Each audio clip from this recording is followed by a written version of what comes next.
Hey Goldwingers. It's time for another episode where we check out great Goldwings and the even greater people that ride them. So let's get ready.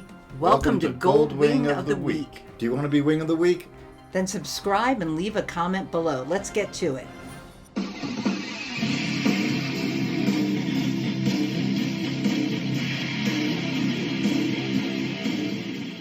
Hey guys, we've got something special for this week's Goldwing of the Week. We have a 2016 Gen 5 with a lot of interesting customizations, and we have an interview here with the owner. Take it away, Dave. Tell us what you've got. Okay, well, some of the things I've done with this is a 2016. It's a level 5. It has everything but the airbag on it. I was very, very fortunate in that in 2018, Honda was clearing out their warehouses. So they had the dealers having major discounts on the Generation 5 Goldwings. And I dropped by with my 2005, which had about 150,000 miles on it, and saw this on the floor. And they had taken $10,000 off the MSRP and gave me a good trade. I couldn't pass it up. And some of the things I've done to it since then is this is the F4 windshield. This is the windshield you can wash with anything, and extremely clear. It's made of Lexan. It's not acrylic like a lot of the aftermarket windshields are acrylic, and acrylic will shatter and turn into knife blades if you get in an accident. I added the electrical connection LED turn signals, and of course the Baker air wings, which are great on the Generation 5.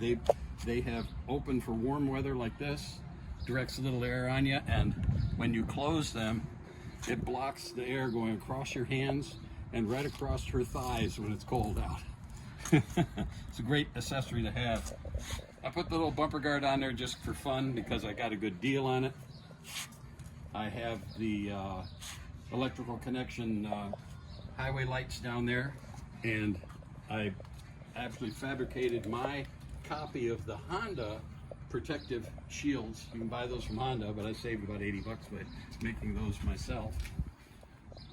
I have the Rivco aero pegs there for your highway pegs, which I absolutely love. They look really nice and custom. I'll show you. I've got electrical connection again. This is something kind of neat. They have the roundel, called the roundel lights, and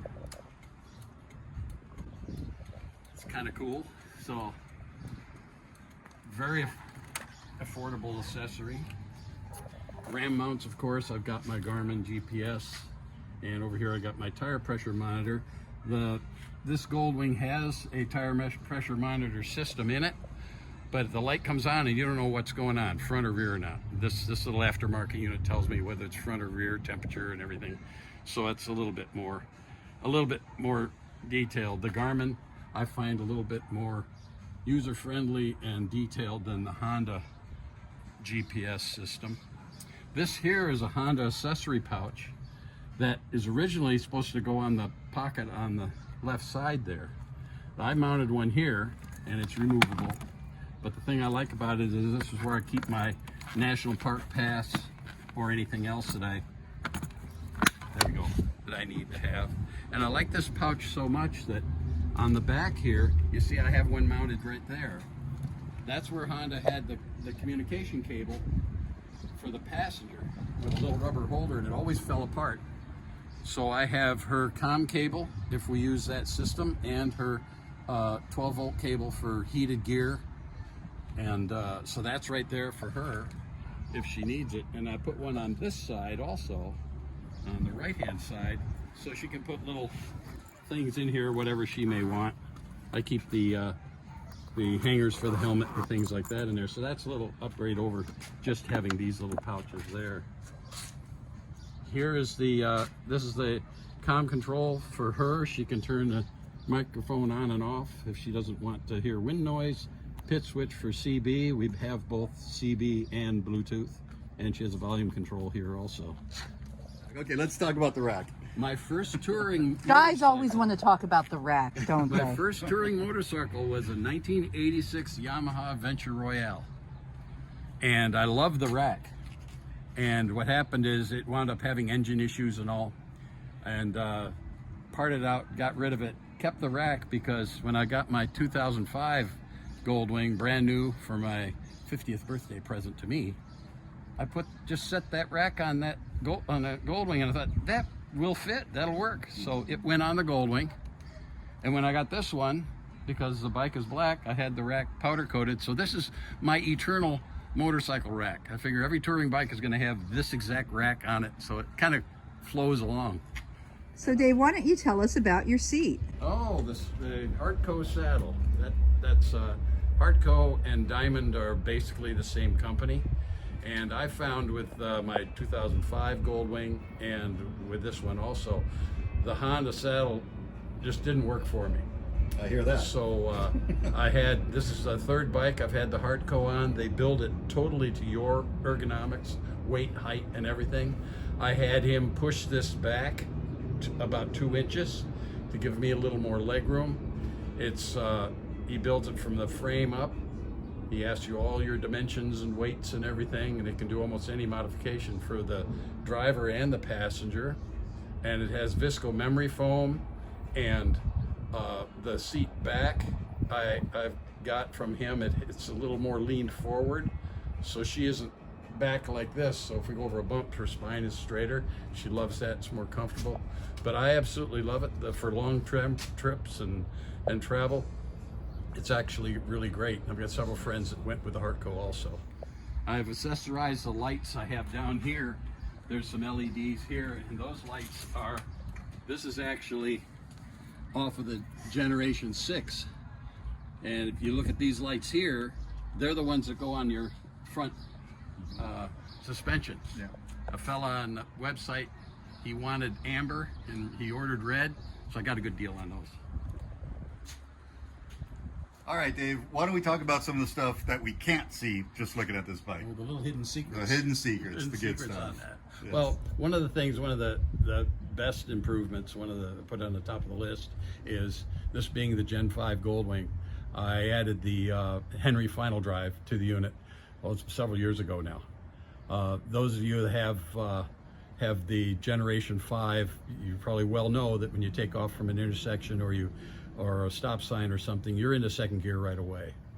And I've always found that really interesting, because in the owner's manual it says not to pull a trailer, but they put a damn granny gear in the bike. That's funny. So one of the advantages to the Henry final drive is you can go up to 35 miles an hour or more in first gear. You don't have to worry about shifting in the middle of traffic, crossing an intersection or anything, which is a huge bonus. All of the gear ratios are stepped up a little bit, but with the torque this engine has and the power and all, you really don't lose a thing. I haven't seen a thing in performance I've lost. One of the biggest advantages is out on the freeway, on the open road, what you would normally feel in fifth gear, cruising at highway speed. TAC is running about 30-some hundred RPM. With the Henry in fourth gear, it all sounds and feels normal. And when I first put it in, I'm going, oh, this is great. And I go, oh, wait, I got another gear. It sounds like you got an overdrive. So it's like it's a true overdrive. And it really performs well. Even when you're in fifth gear now, before you can pass traffic on the highway, you don't have to downshift. You don't have to with the Henry, but if you do, it's like turbocharged. Nice. It will go. Love and it. I found on our trip to Alaska last year, as we passed traffic, I was actually dropping it down to third, and we were just getting through traffic like you wouldn't believe. Awesome. The performance is absolutely amazing. I think it's worth every dime. I feel it's what Honda should have done. I did add the speedo healer to correct the speedometer, so I have the speedometer right on track So you with the kind of GPS. know how fast you're going now. So you know instead of what guessing. you're doing. There you go. Several people have installed these, and they just use their Garmin for their speedometer. I like everything to work. Yeah, that's but nice.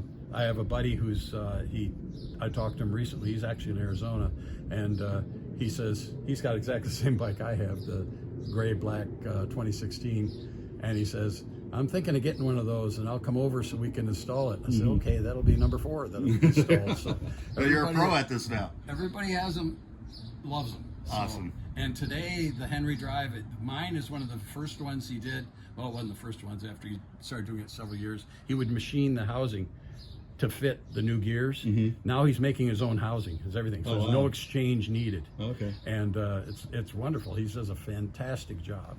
That sounds like the way to go. Instead of upgrading to Gen 6, you just get yourself a. This turned into a Henry Final Drive commercial, but it's it sounds like it's an awesome piece of equipment. It's a really, really great upgrade. I really, it just makes it so enjoyable.